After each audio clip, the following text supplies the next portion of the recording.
So in today's video, we are going to take a first look at the Grandstream GWN7001 router. I do want to thank Grandstream for sending this to me for my review. We'll take a quick look at the router itself. In the top-down camera, we'll probably jump over to their website to go over some of the features, and finally we'll get signed in and peruse through the user interface.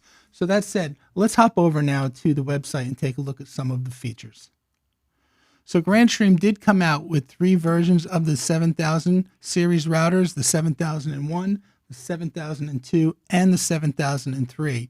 All 3 have similarities but differences as well. For example, as you see here in the first line, the 7002 and the 7003 have PoE support.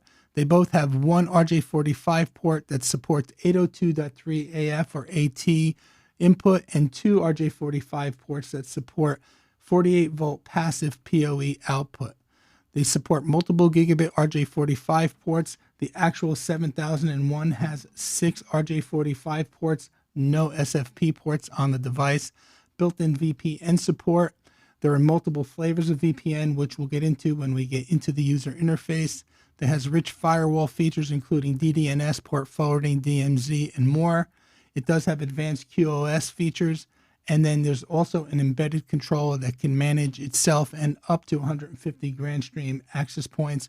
There's also the GWN.Cloud, which offers free cloud management platform for unlimited routers and GWN APs. So let's now switch over to the top-down cam and we'll take a closer look at what comes inside the box and the unit itself.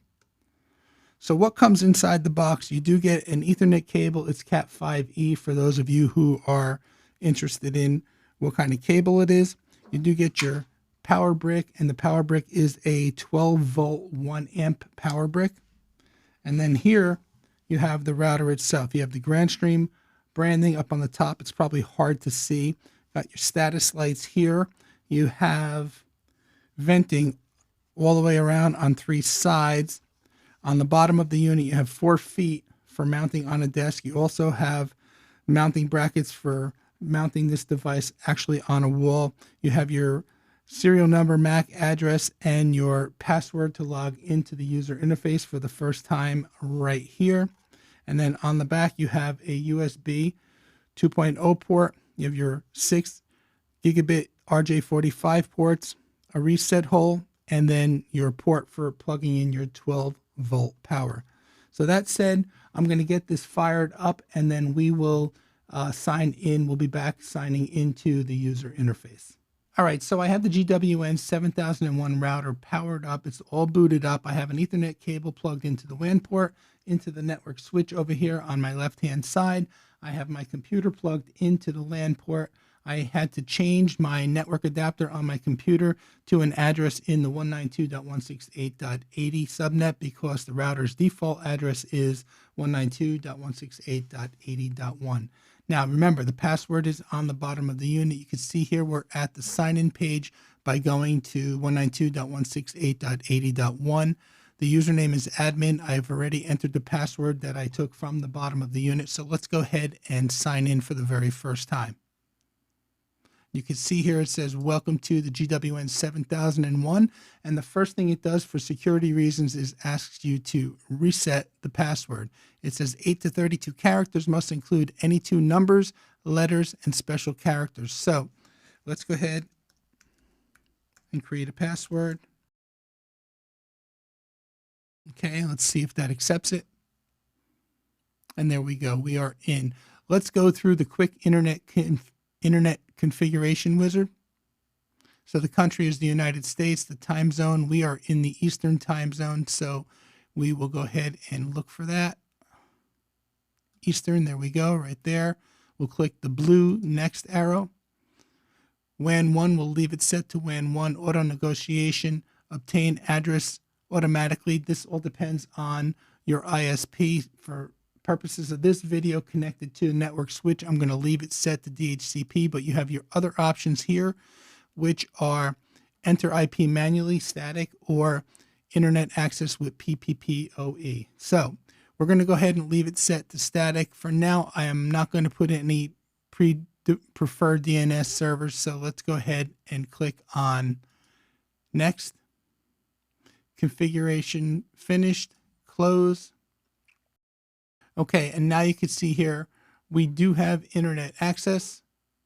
Let me bring up a ping tool. We should be able to go out and ping. And you can see we're getting a response from Cloudflare. Okay. All right, so if you are familiar with other Grandstream devices, this UI should look very familiar to you. We have the alert section here. It says the router admin password has changed. We have our network traffic graph here, access devices, and our clients. There should be just the one client, my actual computer itself. And then we have some more information here on the dashboard page. We can go down to port info. We're just going to take a quick look at this. I'm not going to go through every single one of these. Actually, Willie Howe did. He went through pretty much the entire menu. So I'll put a link to Willie's video up above here if you want to dive into every single one of these.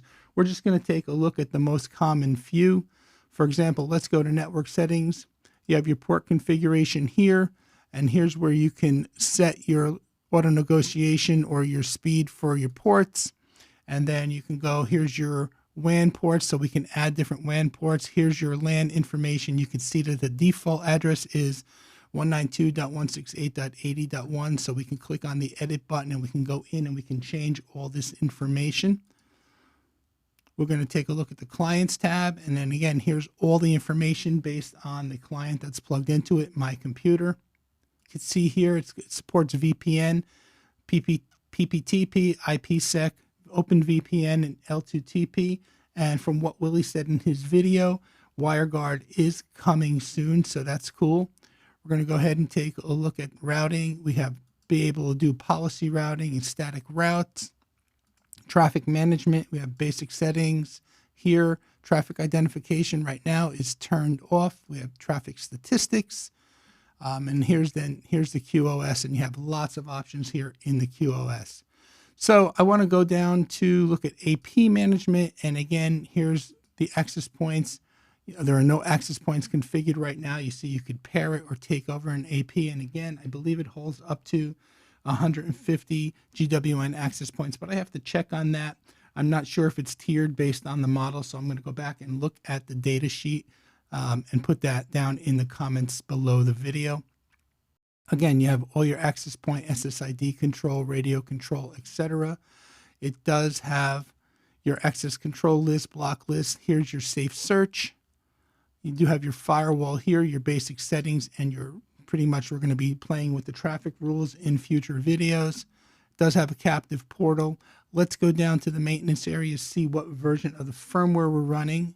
So let's click on upgrade, and we're running as of today version 1.0.1.6. So we'll go ahead. Why don't we change this here to firmware.grandstream.com and see if there's any available firmware upgrades.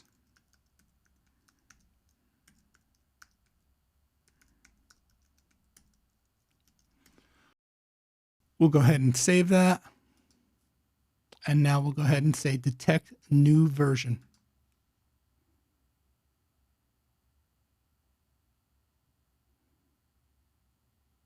Okay, so it seems to not be detecting the firmware.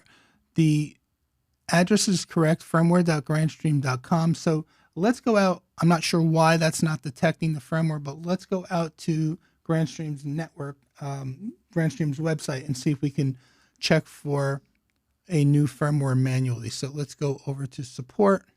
Let's come down to firmware, and let's look at the Grandstream GWN7001.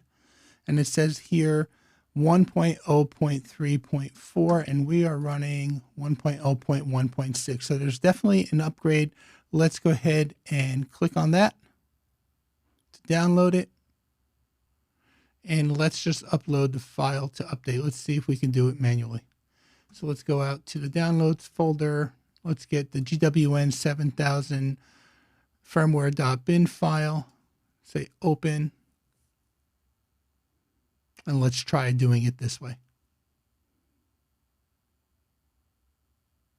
Upload file successful, install it now. So let's go ahead and click on install, firmware installing. Okay, so we'll let this install and we'll see if it actually was successful. Okay, so we're back at the sign-in page. The router rebooted after the firmware was installed. So let's go ahead and get logged in and check the version. Okay, we are logged in, and let's go down to the maintenance tab and check on upgrade. And here we are at version 1.0.3.4. So we were successfully able to upgrade the unit using the manual firmware option. I'm not sure why the detect new version didn't work last time, but I'm going to go ahead and click it again, and we'll see what happens this time. It should return the message that the firmware is up to date. So let's go ahead and click on detect new version.